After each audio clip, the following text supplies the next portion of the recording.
Thank you, Joe. Magandang umaga po sa ating lahat. Tayo pong lahat ay tumayo.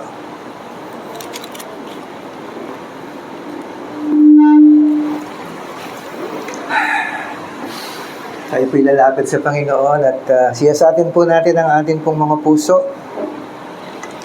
Alam ko po na marami pong naglalaro sa ating mga kaisipan, hindi lamang sa umagang ito, kundi sa bawat araw sa ating mga buhay. But for now, let us focus our hearts, our minds with the Almighty. Hiningin natin ang Kanyang paggabay, lalong-lalo ng banal na Espiritu sa ating kalagitnaan. Tayo po'y manalangin. Our Heavenly Father, we thank you. We glorify your name, Father. Sa inyo po kami, Panginoon, dumudulog at patuloy na hinihiling ang pagsama ng iyong Santong Espiritu. Ikaw, O Diyos, ang manguna sa amin, mangusap sa amin pong muli ay pakikinig ng iyong mga banal na salita. Huwag mo pong pahintulutan ng kaaway na harangin at agawin sa amin ang mga binhing ito na ipupunla, O Diyos, sa aming mga puso. Dalangin ko, O Diyos, ang pagdaloy ng iyong karunungan sa bawat isa sa amin. Pagkalooban mo kami, Panginoon, ng katalinuhan na timbangin, limiin, at higit sa lahat, O Diyos, sundin ang iyong mga salita. Turuan mo kami, Panginoon, na makita ang tunay na kulay at larawan ng kabuluhan ng kahulugan ng nilikha kaming kawangis mo, kalarawan mo. At Lord, mangusap ka, Panginoon, sa mga pusong meron pong mga alinlangan, mga pusong may maraming katanungan. Ngunit mangusap ka rin, Panginoon, sa mga pusong tapat at nakatuon sa iyo, O Diyos. Huwag mong hayaan, Panginoon, na ang kaaway ay madaya kami, guluhin kami sa pagkakataong ito.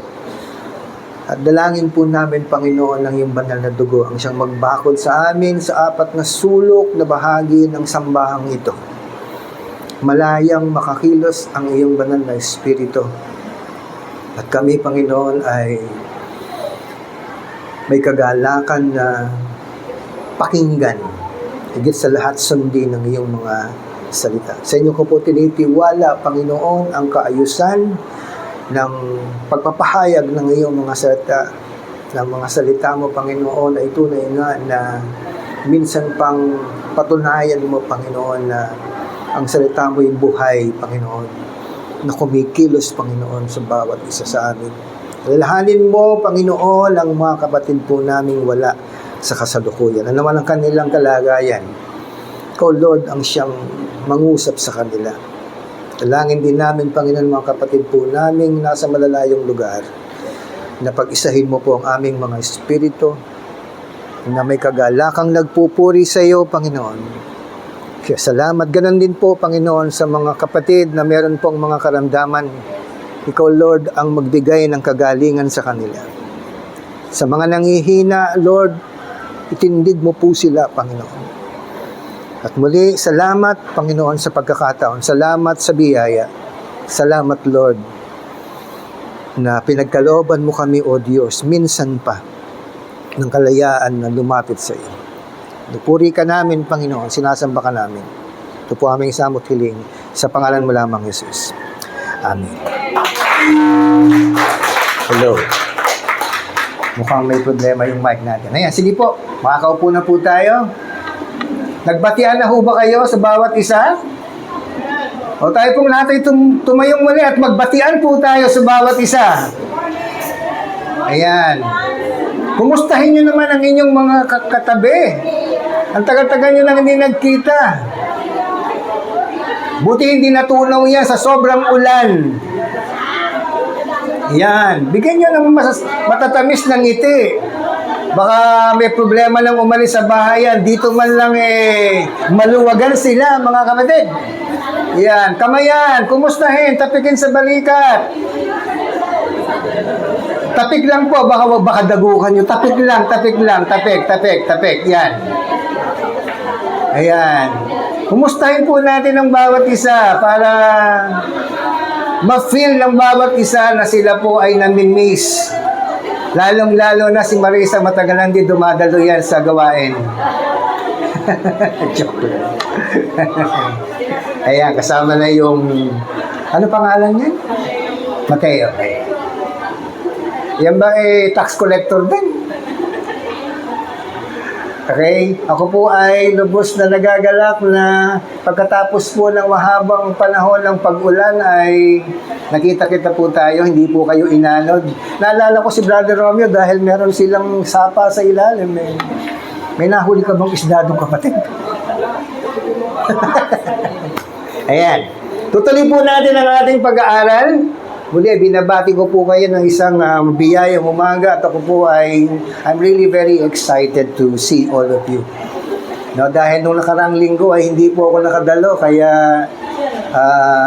ninotify ko muna si Pastor Van na siya munang bago hairdo mo, kapatid, I like it. Ha? Nanibago ako Si Jeremiah ba to? Parang nawala si Michael Jackson. Sino ba ang bago? Ayan, kay Elaine at sa kanyang kabiyak. Si nandito na. Si Jo Marie, tagal natin di nakita, kapatid. Kumusta na sa abroad? Kumusta na sa Japan? Okay, marami pa rin hapon, ano? Sino pang mga bago dito? Okay? Yun pong mga bago dyan sa likuran. Magandang umaga sa inyo. Ay, may bagong baby na tayo. Sino kaya susunod na mga anak? Excited ako Wala pang ibinibigay sa akin propesya ang Panginoon. Okay, please turn your Bibles with you. Open your Bibles in the book of Isaiah, chapter 52, 7 to 10. Masaya po ang mga kapatid sa Payatas at nagpapaabot po ng pangungumusta. Dumadami na po kami doon. Dati 3 kaluluwa lang. Ngayon po ay 3 kalahati na po kami, mga kapatid. Pero kaluluwa pa rin. Ayan. Doong nakaraang linggo, nung first Sunday, natalakay po natin yung may kinalaman po doon sa Roma 10:15, ano? Nga mo yan, Paris. 10:15 ng Romans. Para meron po tayong continuation. At paano makakapangaral ang sino man kung hindi naman siya isinugo? So, ang tanong po dito ay vessel or daluyan, no? Or tinawag or kinausap ng Panginoon. The question here ng ating kapatid na Pablo ay at paano makakapangaral ang sino man? Hindi bibingka, kundi sinuman. Okay? Kung hindi naman siya isinugo. So, ibig sabihin, mga kapatid, meron po talagang itinatalaga ang Diyos na kanyang gagamitin, no? Para sa pagpapahayag ng kanyang mga salita. Ayon sa kasulatan. So, according to the Word of God, ang Biblia na nagsasabi na wala akong mic. Mukhang may problema na tong mic natin. Kailangan ng bago. Kailangan bumili tayo ng mahal na mic. Baka sa ano. So habang pinapalitan po yung baterya ko dahil mababa na po yung baterya ko. Please bear with me, mga kapatid. Ayan, naiinis na itong naglalagay ng baterya, nalalaglag na yung baterya.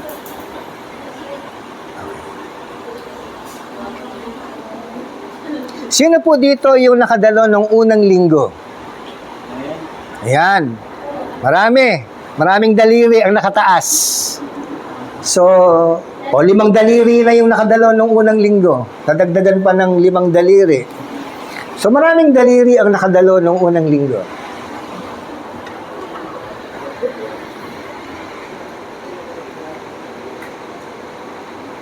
So pwede na? Paki-check sa letra ng O.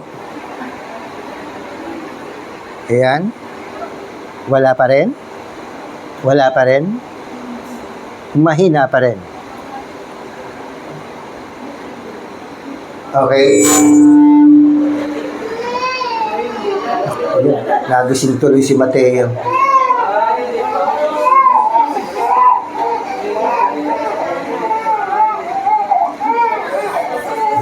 Masanay ka na, Mateo. Talagang ganito din sa TLC FCCI. Ay. Ayan. At paano makapangangaral ang sinuman kung hindi naman siya isunugo? So, hindi po yan fly by night. No? It is God who appointed. It is God who chose. It is God who commissioned the people or the person that will carry in His heart. Mga kapatid, ang pagdadala ng mabuting balita ay hindi lamang po sa pagdadala ng Biblia. Oh, magandang balita ang dala ko!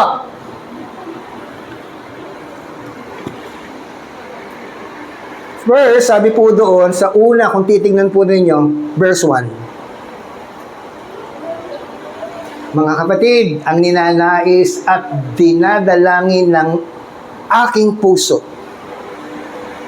sa Diyos ay ang kaligtasan ng aking mga kalahing Hudyo. There is one great requirement or characteristic personality of a person whom God so commissioned to bring about or dalhin sa Kanya, sa maraming tao, ang mabuting balita. It should be first carried sa Kanyang puso. So, hindi lang siya basta-basta nangangaral out of passion. I'm not saying passion ay hindi mahalaga. Mahalaga ang passion. But, mga kapatid, magandang balita ito eh. Hindi lang po ito basta-bastang balita.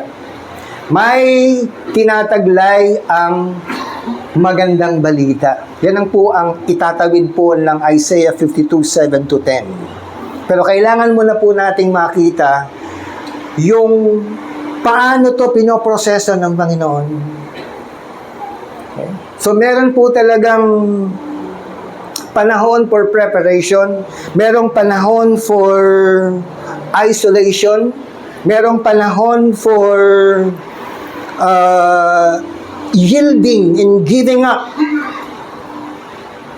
para sa taong gagamitin ng Panginoon. Not unless you fully yielded to God, no, magkakaroon pa po ng struggle in obeying God's commissioning.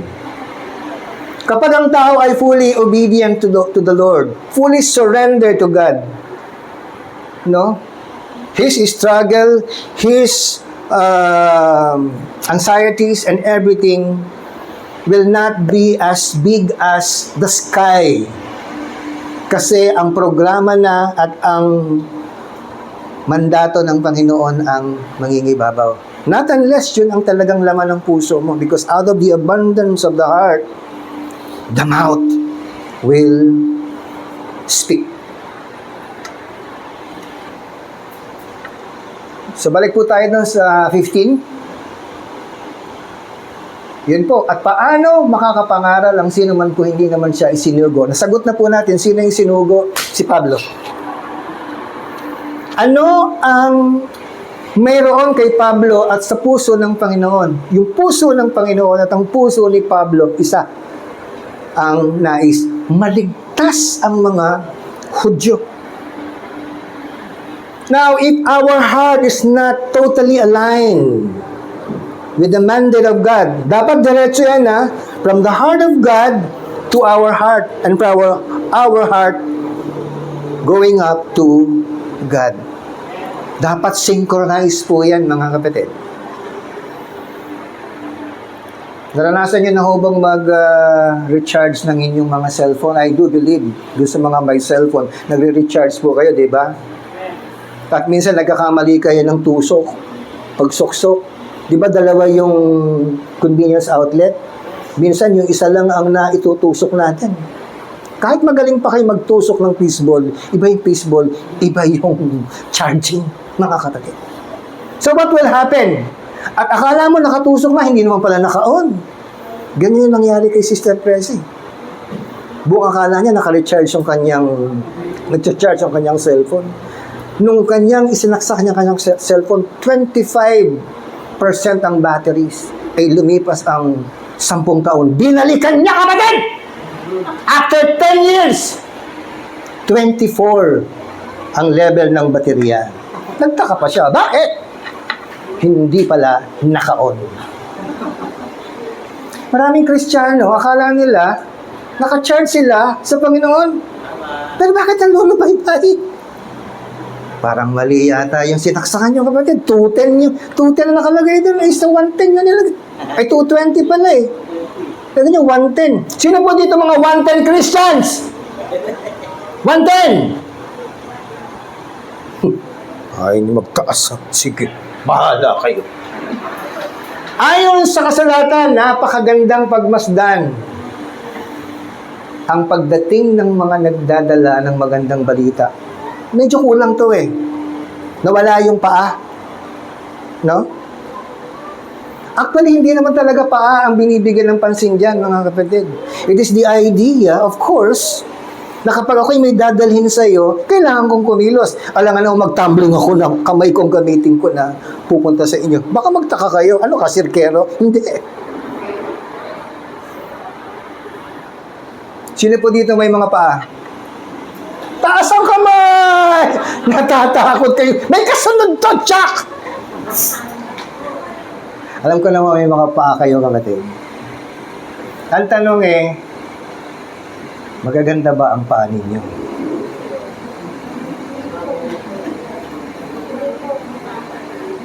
Gusto ko lang dalhin po kayo sa isang usapin na ikaw at ang Diyos ang magtutugma o magkakatinginan. Tinitignan tayo ng Panginoon. How beautiful are your feet, my son and my daughter. And then, of course, you have to answer. Ang tanong ng Panginoon, gaano ba kaganda? Maganda ba talaga ang paa mo? Gaano kaganda ang mga paa mo, anak? Okay.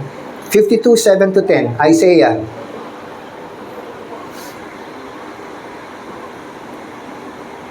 Tinatawagan ko nasa media, yun. Anong sabi po ng 52:7 ng Isaiah? Napakagandang pagmasdan sa kabundukan ang mga sugong daladala ang magandang balita. Anong klaseng balita ang dala nila? At dahil ito ay maganda, unang-una maganda ang nagdadala sapagkat sa puso. Na-distract ako dun. Maganda ang puso nung magdadala. Hindi yung napipilitan lang, hindi dahil may allowance lang, hindi dahil inutusan siya ng pastor na, oy, pumunta ka doon. So, nagpa-pedicure siya para maganda ang kanyang paa. It is not the feet actually, but the feet conveys an idea of action. Conveying the idea of you have to move from one point to another. But you have to carry something with you as you move from one point to another. So meron kang bit-bit, maganda ang puso mo. Sino po dito maganda ang puso at wala namang tataas ang kamay, Jack? Iyon nga po ang isang magandang bagay kapag tayo po ay naliliwanagan ng salita ng Diyos. It will start from the inner being. Inner being is the Spirit speaking to our heart.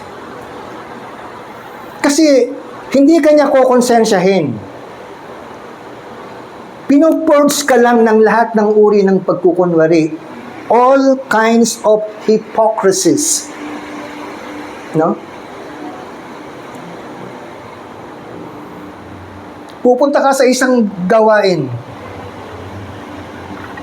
Maganda ba talaga ang puso mo?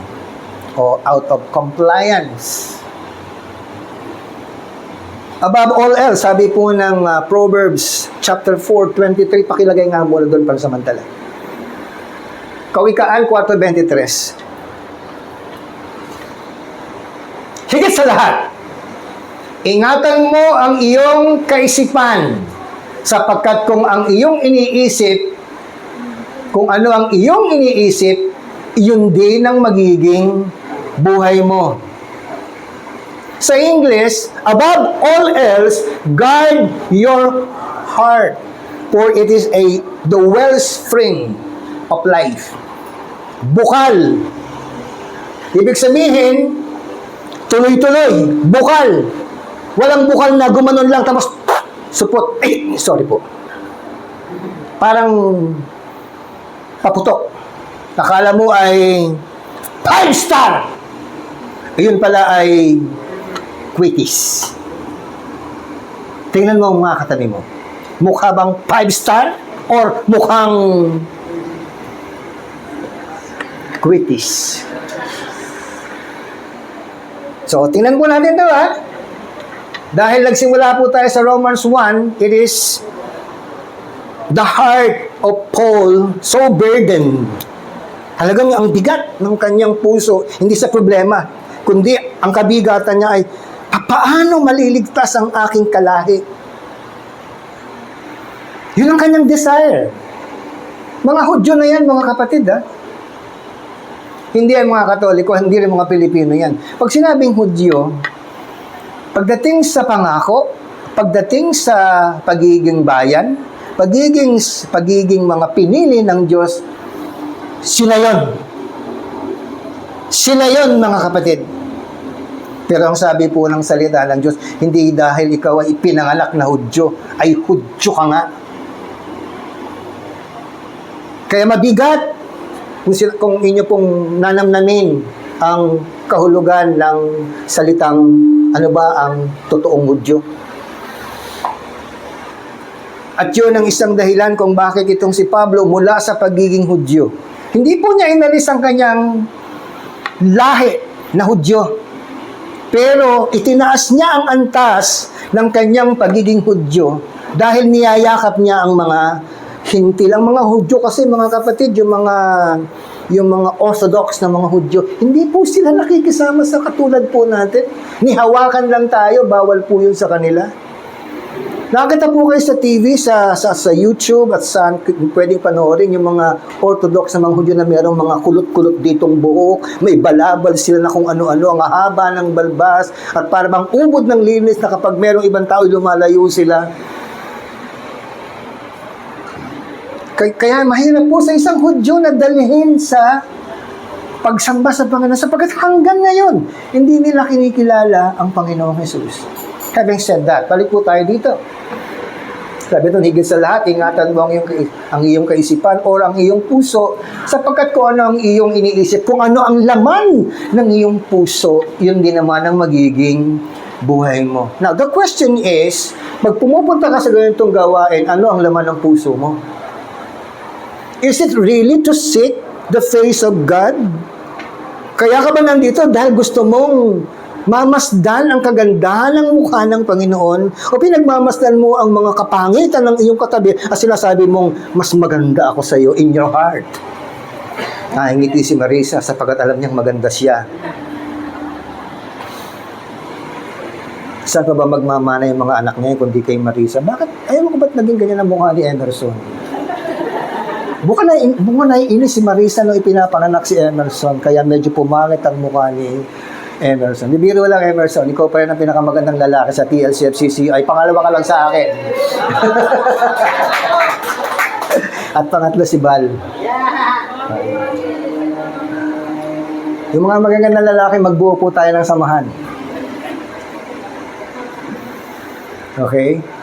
Sige, balik po tayo doon sa Isaiah 52:7 to 10. Napakagandang pagmasdan. Sa atin, Pag may nagdadala ng Biblia, ang pangit ng dating sa atin. Ito na naman yung mga ipokritong banal. Hallelujah. Hallelujah. Parang sila lang talagang maliligtas. Ang layo, di ba? The Bible view people, especially, ito po ay pangungusap, mga kapatid, sa mga Hudyo. Una sa mga Hudyo. Kay Kristo, higit sa lahat, dahil siya ang may dala ng totoong mabuting balita. So, napakagandang pagmasdan. How do we define beauty or beautiful? Lalong-lalo na sa mga kababaihan. No offense, man. Ano ang pangangahulugan nyo ng salitang maganda? Di ba merong mga beauty pageant? Miss Universe, Miss World, Miss International, Miss Kaming Ilog, Miss Villacor. So ano ang pamantayan ng kanilang kagandahan, mga kapatid? I know, alam nyo ang answer. Now, yung answer po natin, yung ating typical view and definition of beauty, does it coincide with the definition of beauty or beautiful as far as the Word of God is concerned? Yun din ba ang pangangahulugan ng Biblia sa salitang maganda? So, ulitin ko po. Ito ay pangungusap ng Panginoon sa isang propeta. Sabi niya, sa kabundukan. Tingnan nyo yung geographical context nito. Geographical context, wala pong mga paved na mga lansangan. Kung ang inyong mga paa sa inyong pagtungo dito, nakatapak na kayo sa semento, nadudumihan pa ang inyong paa. Imagine kung kayo ay dumadaan sa kabundukan. How dirty can your feet get? How dirty? Sabi nga ni Lockdown, grabe! Ganun na sinasabi ni Gang eh. Grabe! Grave! Grabe! Pero tingnan nyo para bigyan ko lamang po kayo ng ilustrasyon. Sino po dito nakapag-hiking na sa kabundukan? Yung umakyat na ng bundok, bumaba ng bundok, tumatawid sa mga kabundukan. Sino po dito nakaranas na? Trekking. Ayan, si Brother Romeo, kapatid. Si Alex, galing ka pa ng bundok, ha? Parang ikaw yung nakakita ko nakabahaga. Kapatid, nag-improve ka na. Nakamaong ka na ngayon. Joke lang.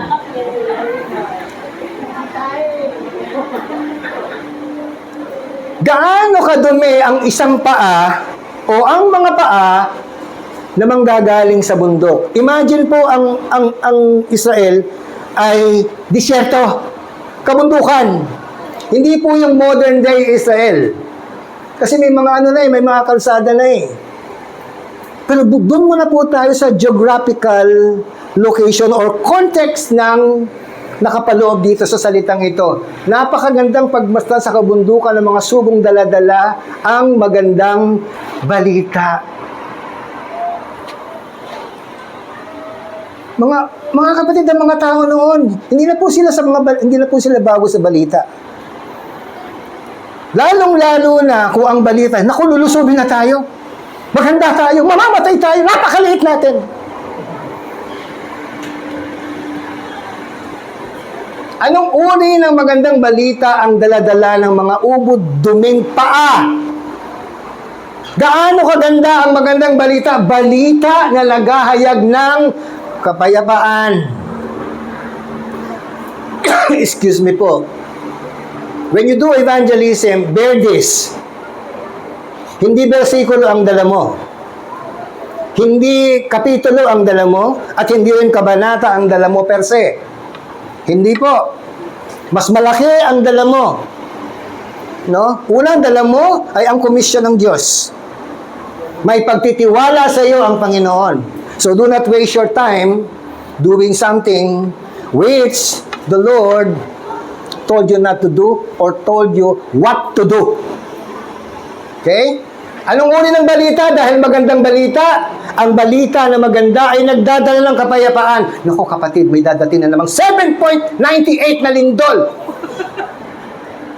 10 mga low pressure area nakapila sa Pilipinas, nag-uunahan pa. Di ko lang alam kung babae o lalaki, nagigit-gitan sa gate ng PAR.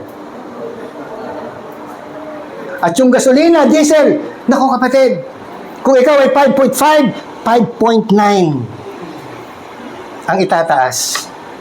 Ngayon, mga kapatid, magandang balita ba yun? Nagdadala ba yun ng kapayapaan? Nung mabasa natin na ang Indonesia ay nilindol ng 7.7, naging payapa ba tayo? Naku Lord, huwag naman po sana ang Pilipinas. Naku Lord, yung bahay ko, konti na, isang pitik na lang ng tipaklong tumbala. Payapa pa rin ba kayo, kapatid? Ay, sa tingin ko, hindi na kayo payapa, hindi na kayo mapakali. Oo nga, pastor. Oo nga, pastor.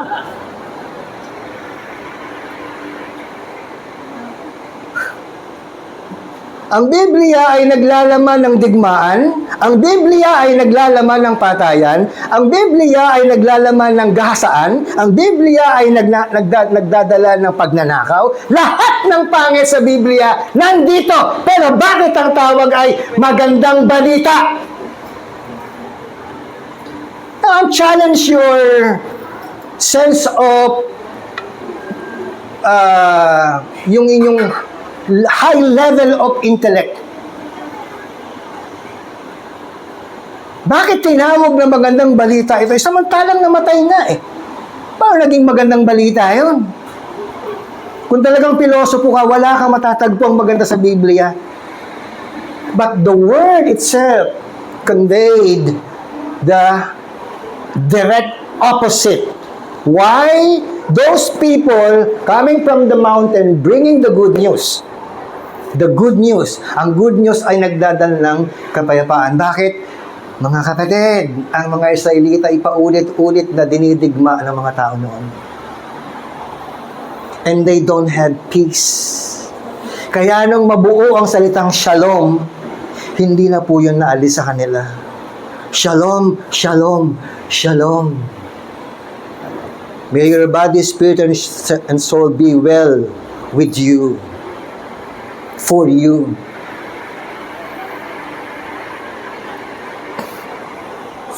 Sabi ng Roma 15:4, paki-flash. At lahat ng nakasulat sa kasulatan ng unang panahon ay isinulat upang turuan tayo at sa pamamagitan ng kasulatan tayo maging matatag, malakas ang loob at magkakaroon ng pag-asa. That is peace. That is peace.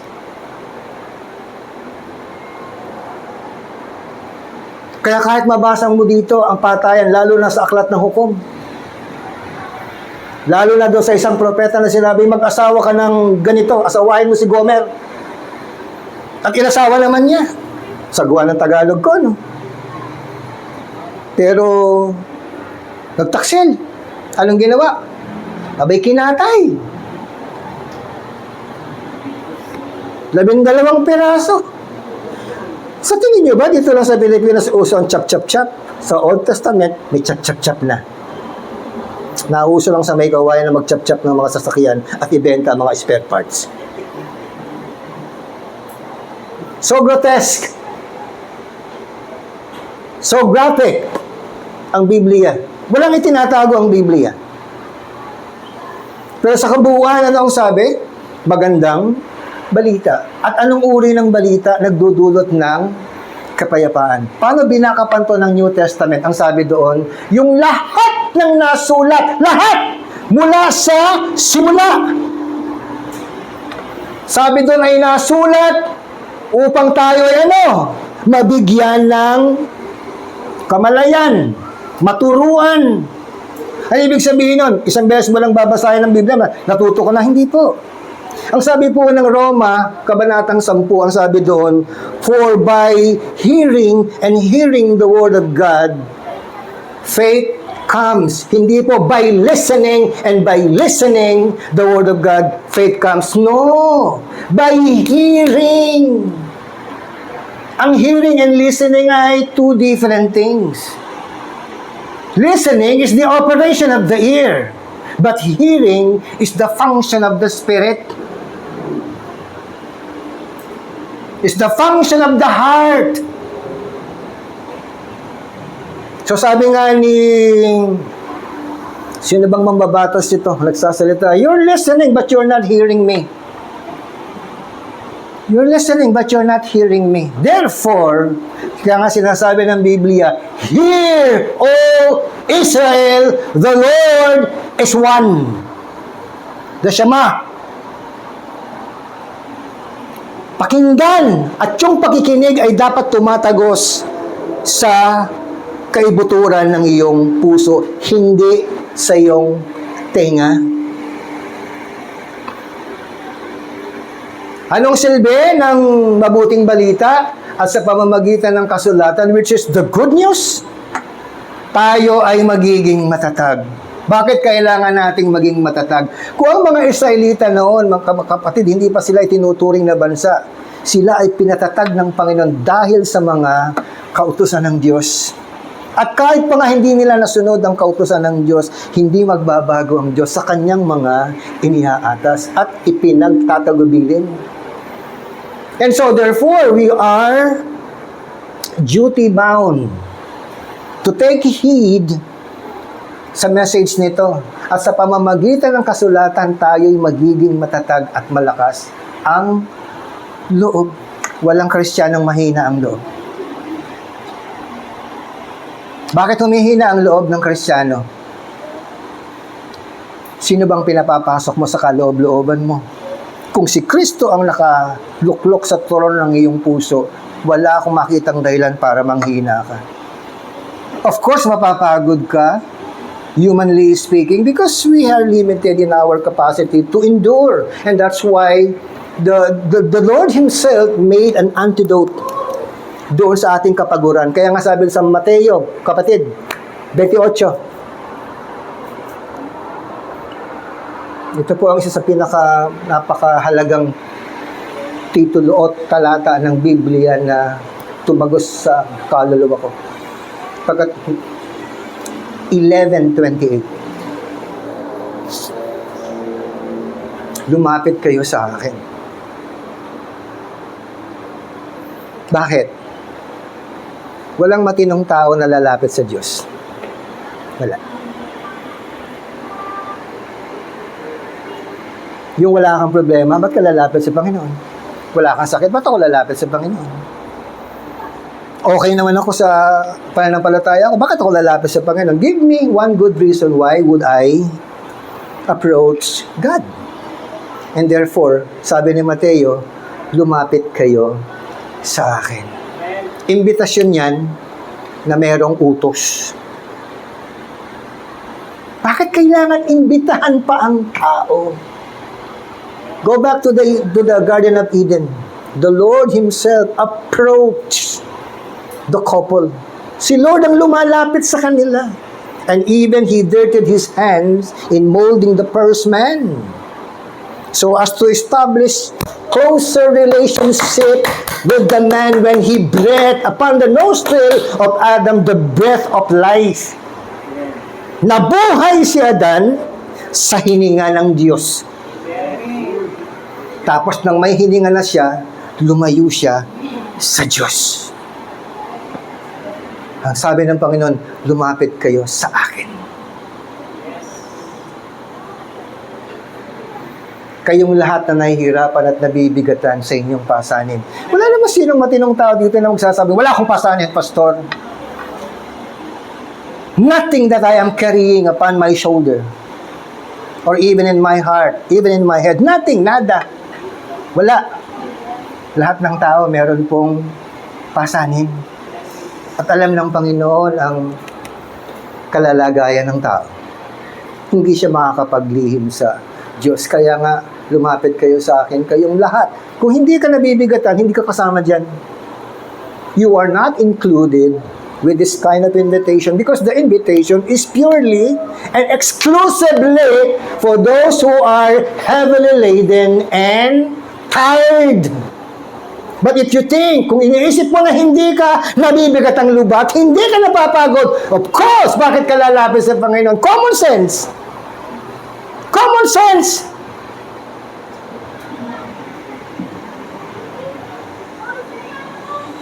At ano ang pangako niya? Ano ang kanyang assurance? At bibigyan ko kayo ng kapahingahan. Peace. Not just rest.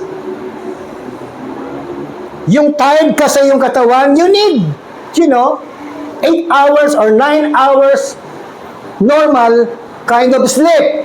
And you get well. You'll be better by morning. But what kind of rest does God speaks about? So, mas malalim.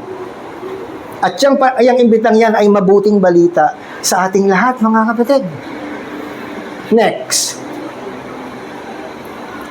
Sundin ninyo ang mga utos ko. Yung paglapit pala sa Panginoon, una ay pagsunod. Huwag mo sabihin na, lagi kong sinusunod ng Panginoon. Saan? Mag-tithes. Sinunod mo. Pero yung imbitasyon ng Panginoon, come to me. Ginagawa mo ba yan araw-araw? No. Ginagawa ba natin yan araw-araw? No. Because tayo mga tao ay seasonal. We approach God if everything, sabi nga, worst comes to worst. Doon lang tayo lalapit sa Panginoon. Sundin niyo ang mga utos ko at patututo kayo sa akin dahil ako ay maamo. Huwag kang mahiya na lumapit sa maamo nga eh. Inassure ka na kahit ilang Magellan pa ang pinatay mo, patatawarin ka ng Panginoon. Kahit ikaw pa ang nagsuplong kay Bonifacio, patatawarin ka pa rin ng Panginoon. At kahit ilang ulit ka lang nangupit sa pitaka ng nanay mo na hindi alam ng nanay mo, patatawarin ka pa rin ng Diyos. Pero papaluin ka ng nanay mo pag nalaman.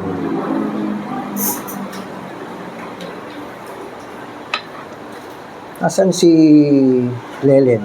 Ilang beses ka na nangupit sa nanay mo?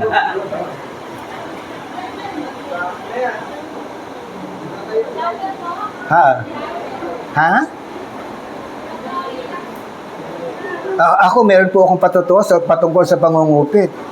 Ako po, pag nangungupit, meron pong plot. Ano ibig sabihin ng plot? Meron po akong script pag ako po yung nangungupit. Hindi ko nasasabihin siya, baka matutunan nyo pa. Matuto pa kayo sa akin. O yan ha.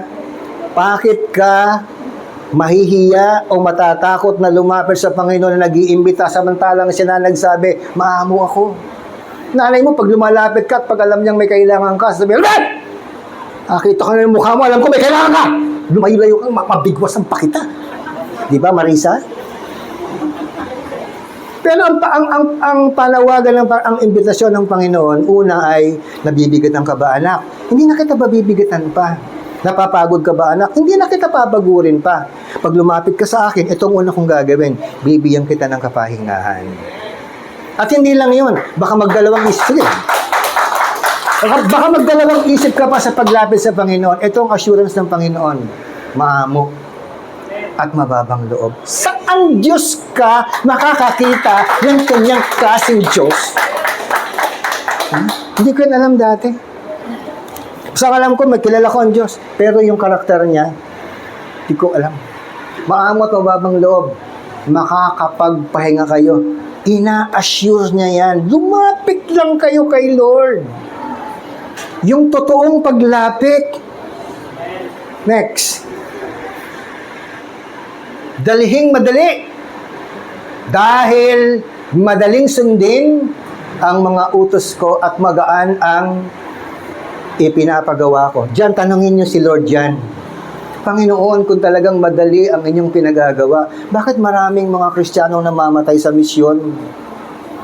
Bakit maraming tao ang ayaw maging Kristiyano kung talagang madali ang inuutos mo? Hindi ba napaka-senseless nitong salitang ito? And I challenge you, mga kapatid, prove to me Yang katotohanan na yan, dahil madaling sundin ang utos at magaang ang ipinapagawa ko. Prove to me! Madali ba? Mahirap magbiyahe mula Payatas hanggang dito, na ang mata ko nasa kalsada at ang paa ko nasa silinyador, hindi ko alam 120 na pala ang takbo ko. Dahil mahinahabol pa akong oras, alam ko tawag doon, mababagot ka. Tagal naman ni Pastor, ano ba yan? Di pa niya alam na kailangan alas 12 tapos na yung mensahe niya. Gutom na kami!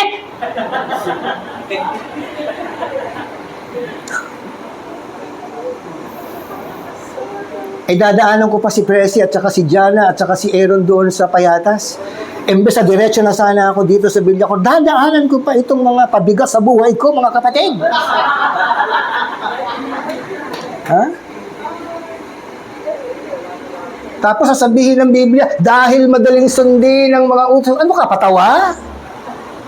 Yes! Question it! But before na madala ka ng iyong emosyon, tuloy natin. May katugtong to eh. Parang kulang eh. Kulang yan. Ito pong sinasabi ng Mateo sa wikang Ingles.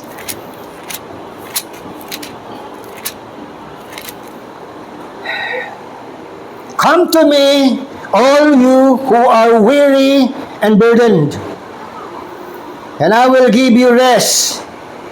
That is an assurance from God. I will give you rest if you will come to me. I will give you rest. No? Tanong, madali bang lumapit sa Panginoon? Take my yoke upon you and learn from me. O, meron na pong mga hint dito kung paano po natin i-approach yung sinabi kanina na madaling sundin ang ipinagagawa ng Diyos. For I am gentle and humble in heart, and you will find rest for your soul. Ito po ang sagot. For my yoke is easy and my burden is light. So, we need to follow the authorial intent or the flow of the mind ng author. Bakit ito nasasabi? Mga kapatid, alalahan natin si Mateo ay isang tax collector. Sana paglaki ni Mateo ay isa siyang BIR examiner.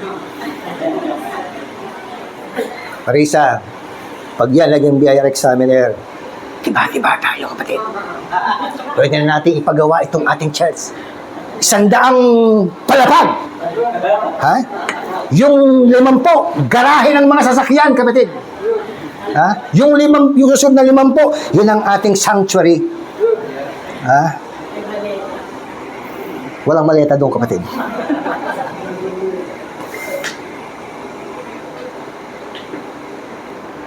Gaano kadali ang magbayad ng tax?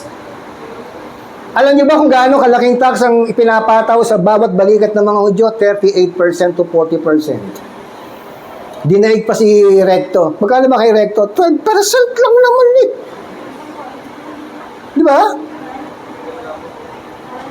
Gaano kalaki sa Israelita? 38 to 40%. Mabigat yung kapatid. Kaya nga nag-aakla sila eh. Kaya yung Maccabees 1, Maccabees 2, lahat yan. Nag-akla sila dahil sa sobrang bigat. Tapos, pag may dumaan pang mga sundalo, may bitbit, hindi na nila kaya, hahatakin ka, kukuhin yung kabalali ka dito. Bitbitin mo to, hanggang doon! Huwag ka magpapahinga! Yan nga sabi doon sa konteksto ng kapag sinampal ka sa kaliwa, ibigay mo ang kanan. Kapag kinuha ang iyong jacket, ibigay mo na rin ang iyong panloob na damit. Yun po ang konteksto ng mga kapatid. It is the abuse of the authority. You, emperor, the Roman centurions, masyado nilang pinahihirapan ng mga tao. Nagbabayad ka ng tax, tapos pati ba naman paggawa ng net mo, pagbili mo ng net, may tax pa rin! Pati paghinga mo may tax, kaya ikaw, Pastora Dulce, mabigat ang tax mo. Lahat tayo dito may tax. Nakita yun ni Mateo. At alam yun ng Panginoon. Kaya mula sa Egypt, yung pagtangis ng mga tao, ang sabi niya kay Moses, balik ka sa Egypt. Kalalabas ko pa alam. Ano ba yan? Kalalabas ko lang ng Egypt, pababalikin mo naman. Hindi ba alam gano'ng kahirap lumabas ng Egypt papunta dito? Sinisip pa ang Panginoon. Ano sabi ng Panginoon? Okay ka lang, Moses. Pwede ba bumalik ka muna doon? O di, nagpahinuhod si Moses. Ilabas mo yung 2 milyon. Ha? Are you out of your mind? Ako nga, nag-iisa lang hirap na hirap makalabas ng Egypt. 2 milyon pa ilalabas ko. You gotta be kidding me, man. Sabi nga ng apo ko, oh man. How hard it is for them to pay their taxes and at the same time suffering from the abuses of the Roman authorities. So to appease them, sabi ng Panginoon, come to me, all of you are tired and heavily laden. Lalo pa sa mga batas-batas ng mga Pariseyo. Balik po tayo sa Isaiah.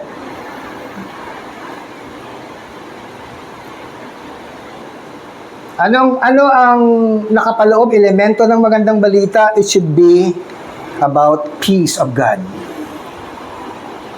The Lord God Himself is making peace with us. Kaya nga ang pangalan niya ay Prince of Peace. Sabi nga ng isang reporter kay Manny Pacquiao, how's the peace in your province? Oh, peace plenty, order konti lang. Wala nakakuha, ewan ko sa inyo. Kala niya fish na lumalangoy, yung pala kapayapaan. Sabi niya, maraming isda, konti lang order. O, nakuha niyo na. O, tawa na kayo. Ano pa? Naghahayag ng kapayapaan, nagsasaad ng kabutihan tungkol sa pagliligtas ng Diyos. At sasabihin nila sa Sion, naghahari na ang iyong Diyos. Yun ba ang laman ng ating evangelism, mga kapatid? O versikulo? Saan gusto mapunta sa impyerno o sa langit? Sensya ka na, Mateo, ha? Masanay ka na.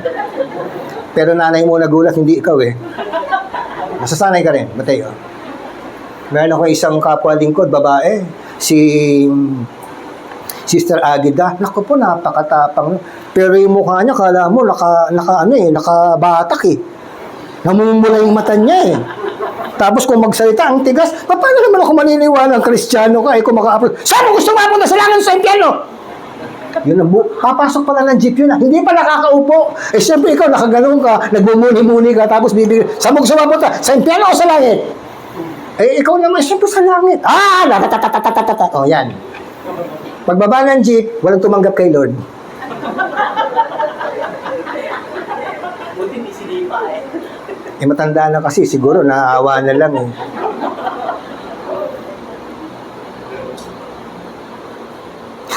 Hindi ba tayo nakakatawa niyan, mga kapatid? Kaya nga, kung babasahin pa natin, paano magiging maganda ang ating mga paa? Ibig sabihin, ang ating pong buhay sa pagdadala ng magandang buhay, it should, kapatid, mag-eclipse, magpatong yung magandang buhay mo sa magandang balita. Sapagkat yun ang isang magiging patotoo mo. Isip, ginawa ng Diyos na pagandahin ang buhay ko sapagkat magandang balita ang dala ko. Gusto mo bang tanggapin, kapatid? Hindi yung, matin ka sa TLC at CC. Pagkatapos ng mensahe, kakain tayo, kapatid! Mateo, okay ka lang?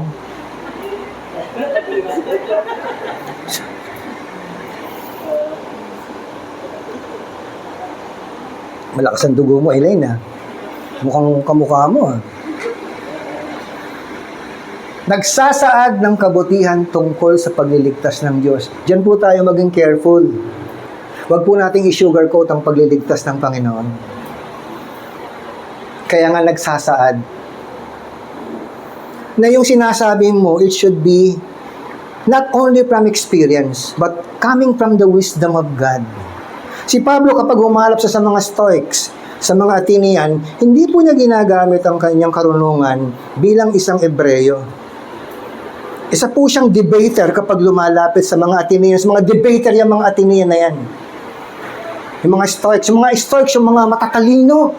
na pwedeng humanap ng butas sa lahat ng mga sasabihin mo. Pero sabi niya, kayong mga taga-Korinto, napansin ko na kayo ay mga makadiyos. At dahil sa aking paglalakad, nakita ko sa inyo mga libingan, mga puntod, sa Diyos na ganire, sa Diyos na ganito.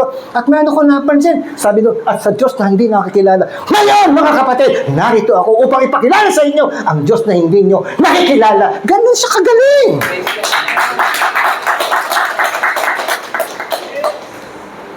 Balik tayo doon sa Romans 10. Para mag-connect-connecta tayo. 15. At paano makakapangaral ng sino man kung hindi naman siya isinugo ayon sa kasulatan? Napakagandang pagbasa ng pagdating ng mga nagdadalang ng magandang balita. 14. Ngunit paano sila tatawag kung hindi naman sila sumasampalataya sa Kanya? At paano sila sasampalataya kung hindi pa sila nakakarinig ng tungkol sa Kanya? At paano sila makarinig kung walang nangangaral? You see? How can they worship an unknown God?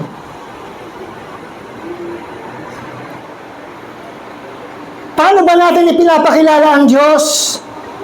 Mabuti ang Panginoon, ako kayo naborn again. Aba, yumaman ako, kapatid.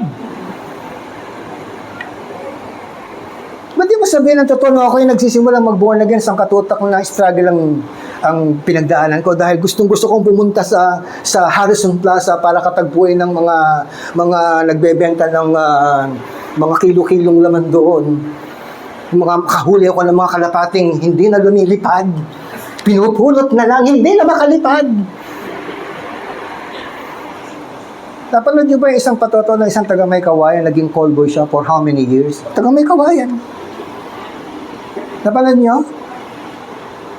At hanggang ngayon, sabi niya, meron pa siyang inaalaga ng mga matrona. How can you introduce God to this kind of people na ang hirap hatakin sa kanilang comfort zone? How can they believe that the news that you are bringing is really a good news? So, reflect po tayo dito. Ngunit paano sila? Dinadala tayo ni Pablo sa isang argumento para tayo ay mag-isip. Paul is engaging us into a discourse. How can they call on someone whom they do not believe? How? Ano pa? And how could they worship kung if they don't hear anything tungkol sa wino-worship niya? Kaya nga sabi ni Pablo, I am convinced upon myself na wala akong kikilalanin. Una, ang Panginoon lamang.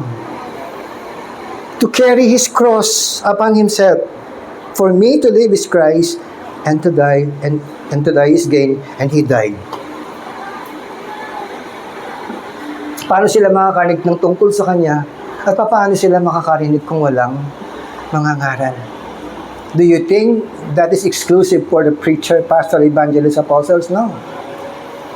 All inclusive. Lahat ng Kristiyano, it is our mandate. Meron akong pinorward sa text, di ba? Lahat, kung bawat isa sa atin ay hindi titigil na mangaral at magpakilala sa kabutihan ng Diyos, sinahin lang natin ang ating mga oras. 13. Sapagkat ang lahat ng tumatawag sa pangalan ng Panginoon, that is the assurance. Isaiah, verse 8, 52 verse 8. Sumisigaw sa tuwa mga tagapagbantay ng lungsod. Sabay-sabay silang umaawit sa galak dahil makikita mismo ng kanilang mga mata ang pagbabalik ng Panginoon sa Zion. Mga kapatid, hindi sila kontento sa binalita mo lang. At hindi din tayo makukontento na, ay, alam ko na, babalik ang Panginoon. Alam ko. Pero hanggang doon na lang ba? Ang sabi doon, no? Sumisigaw sa tuwa, joyful. Joyful. Lahat na naghihintay sa pagbabalik ng Panginoon out of a pure heart will rejoice. Pero yung mga hindi handa, pinabalo sila ng sobrang takot. Verse 9, sama-sama kayong umawit ng may kagalakan. when you praise God, when you sing praises and worship music to God, be sure meron ka nito. May kagalakan sa puso. Sapagkat inaliw ng Panginoon ang kanyang mga mamamayan, iniligtas niya ang Jerusalem. Pero mga kapatid, si Isaiah yan.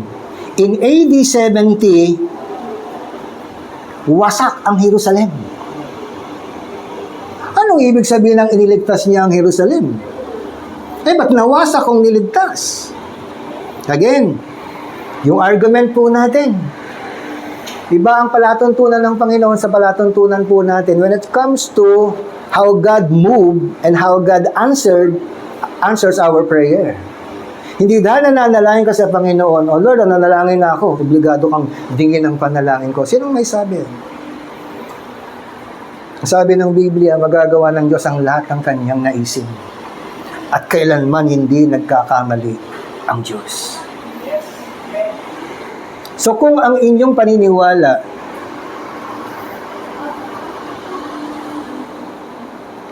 ano ba yung na-share ko sa inyo minsan? Na in the middle of your suffering, kung pasasalamatan mo lang ang Panginoon sa mga magagandang bagay, you are only practicing your gifts. Because in the midst of suffering, kung babasahin po natin ang Biblia, ano ang dapat na maging bunga ng suffering? Perseverance, hope, mga bagay na steadfastness, hindi ka matitinag, paglalim sa pananampalataya, at sabi doon, will lack nothing, at hindi ka pagkukulangin. Verse 10. Ito na po tayo pansamantalang magtatapos. 5 linggo sa August, no? So, meron pa akong isa. Dahil pangatlo na tatlo, ba? So, 2 na lang kayo. Okay. So, ipapasa ko na lang sa inyo mga kapatid. Ipapakita ng Panginoon ang natatangi niyang kapangyarihan sa lahat ng bansa at makikita ng buong mundo ang pagliligtas ng ating Diyos. Mula kay Isaiah, kinumpirma ni Pablo. Kinumpirma ni Pablo. At doon nakita nila yung pagdating ng Panginoon. Nakita nila, yung inihula, nangyari. Pero meron pang kasunod, muli siyang magbabalik. Mamamatay muna siya, mabubuhay siya, aakyat sa langit, uupo sa kanan ng Ama, at babalik siya sa ikalawang pagkakataon. Yun po tayo ngayon, mga kapatid. Iyan po ang nilalaman ng mabuting balita. Na kahit na nahihirapan ka, meron kang kapayapaan sa Diyos. Na kahit na naghihirap ang iyong kalooban, alalahanin mo kung paano nahihirapan ang kalooban ng Panginoon sa paulit-ulit na pagbagsak ng kanyang mga pinili, na kanyang bayan, sa kasalanan. Gaano kasakit yun sa Panginoon. But He endured. That is the meaning of the book of Job, the endurance of God. And therefore, since God is an enduring God, that kind of character is being imparted upon us. We have to endure. Kailangan nating magpakatatag, mga kapatid. Marami po akong nais na sabihin, pero due to time constraints, ay nililimitahan ko na po muna ang ating pong pag-aaral. Ang dalangin ko, mga kapatid, sa ating pong mga napakinggan, sa ating pong natunghayan ng mga talata na magpapatibay ng mga sinalita ng mga propeta at sinasalita naman ng mga apostoles at sinasalita ngayon ng mga anak ng Diyos sa kapanahon ng ito. Isa lang ang mensahe ng Panginoon, ang Diyos ay Diyos noon, ngayon, at magpakailanman, hindi siya magbabago. Tayo pong lahat ay tumayo. Tayo po'y mananalangin ng pasasalamat.